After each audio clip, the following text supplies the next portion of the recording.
Good morning. Oh, so yes, good morning. Thank you. And just correction, it's Feiner. Yeah, like nothing could be, that's what I always say. Thank you. Yes. So I am adjunct faculty at Columbia, and I teach in a course called Innovations in Philanthropy, which is what very much I'll be talking about today. But I'm also, by trade and profession, a fundraiser. I do work at Weill Cornell Medicine, so I have a history of fundraising in the biomedical space. But I do want to, what I want to talk about is this whole idea of moving beyond grants and having the nonprofit sector or the NGO sector move beyond the grant-based thinking in terms of how we finance and fund the work that we do. And of course, the work that we're involved in, what we want to do is change the world. But what's happening with a new breed, if you will, of philanthropists is that they want to change the world, but they want to change the way the world changes. And so they are developing new mechanisms that alter the traditional grant-making modality, if you will. And so I'll talk about that and give some examples, and then what we can do as a sector to embrace this world.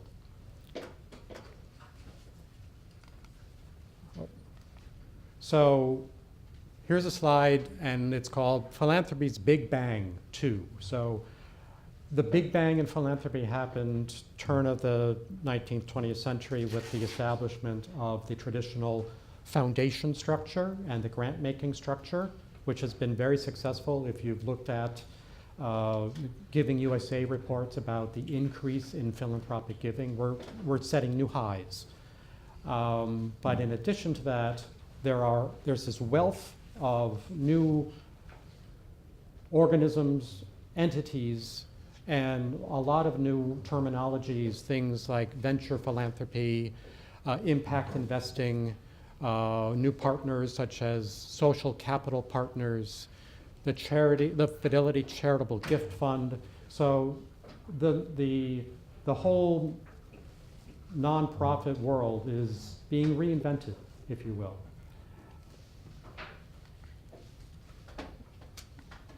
So what that entails is reinvention, that the social and economic priorities are being redefined by these new players that are entering into the space.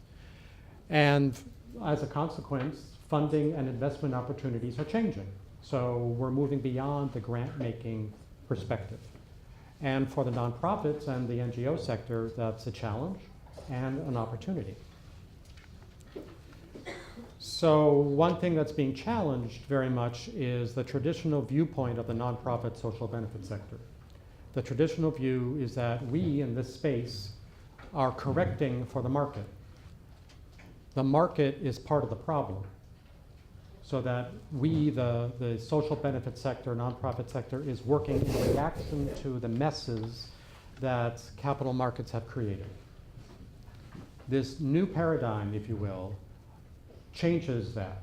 And it says that we connect to the market, that the market is now part of the solution. And so this means it's beyond grant making.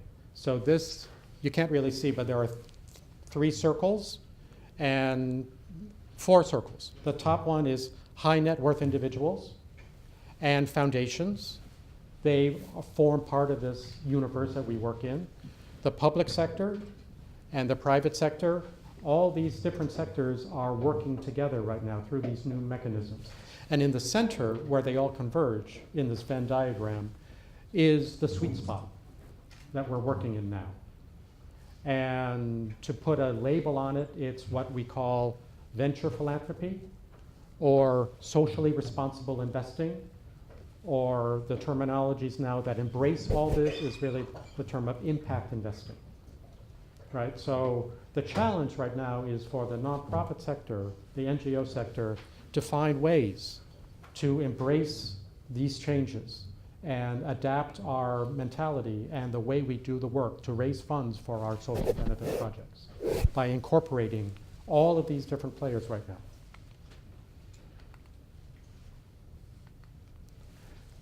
So what I call the evolving social capital marketplace.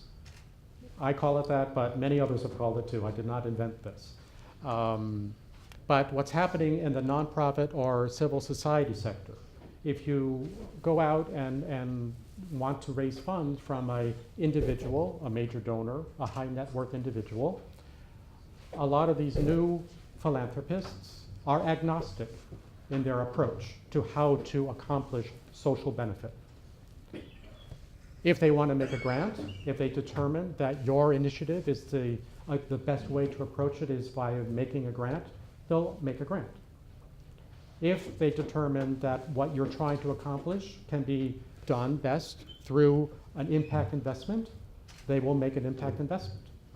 Oftentimes, these new philanthropists are combining both. They're coming up with a hybrid mechanism for that to happen. Some examples, the Omidyar network. Any of us familiar with the Omidyar network? Some of us, right. So established by Pierre Omidyar, one of the co-founders of eBay. His network is, part of it is a 501c3, a traditional foundation. The other part is an LLC, a for-profit organization that can make impact investments.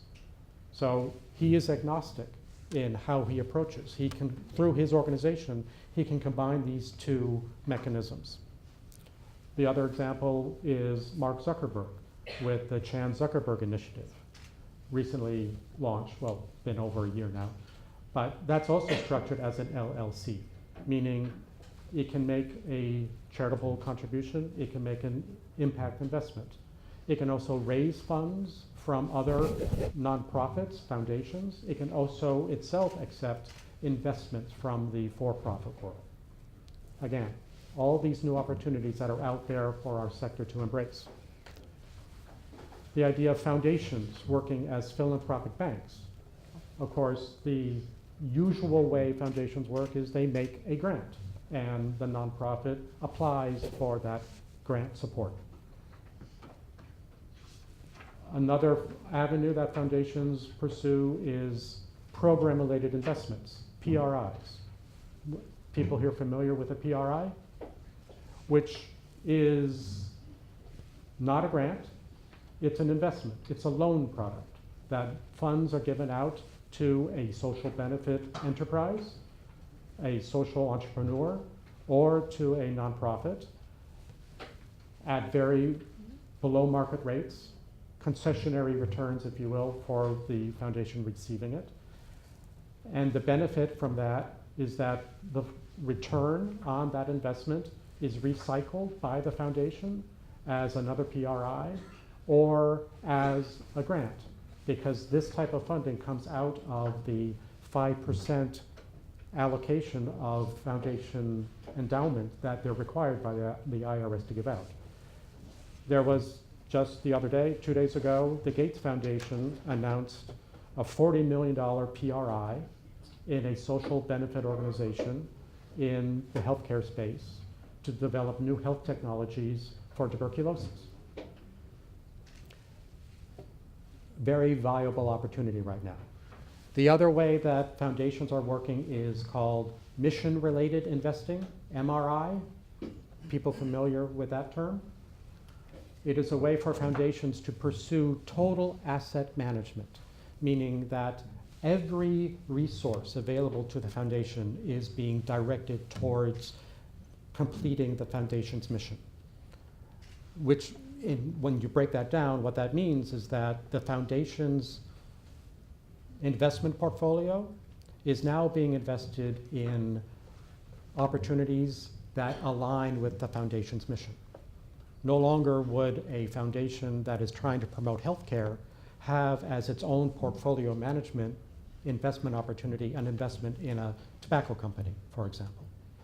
So it's divesting of the foundation's corpus of its endowment to mirror the impact that it is trying to do through its social programs.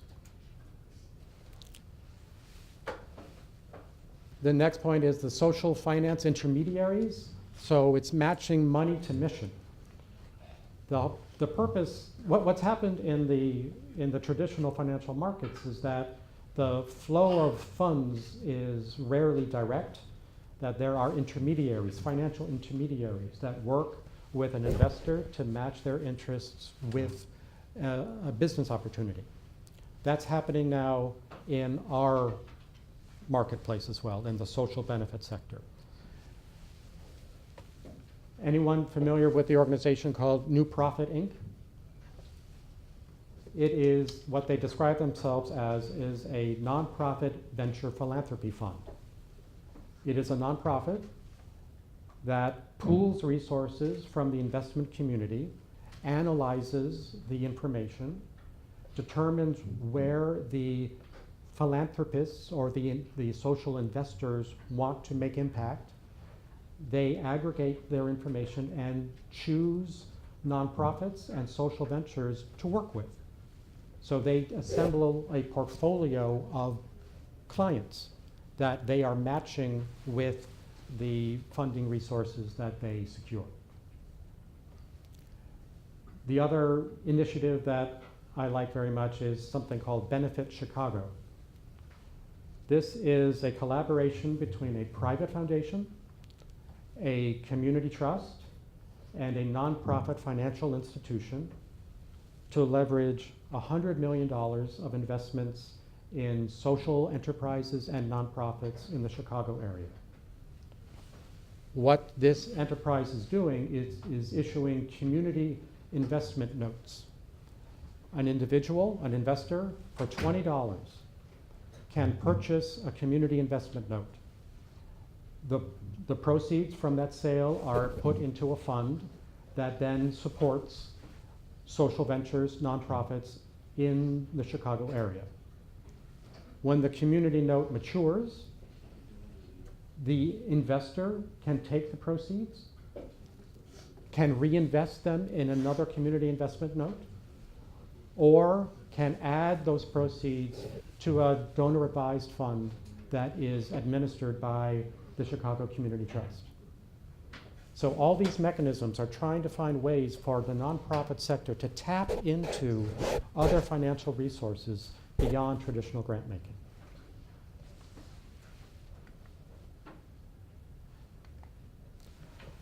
It's happening in the traditional nonprofit sector among foundations. It's also happening in the business sector and in the public sector, in the government sector. Things such as pay for performance initiatives, mechanisms. Social impact bonds is one of these new mechanisms. A social impact bond matches public sector financing with private sector support to improve the delivery of a public project. Meaning that through this collaboration and the expertise of the nonprofit sector and private investors, public projects can be done more efficiently, and there's a return to the taxpayer in fewer tax dollars being spent on that public initiative. There are also such mechanisms called pull mechanisms, which are pulling in other resources that traditionally have not been in the nonprofit sector. These are very active in the medical research field and other fields as well.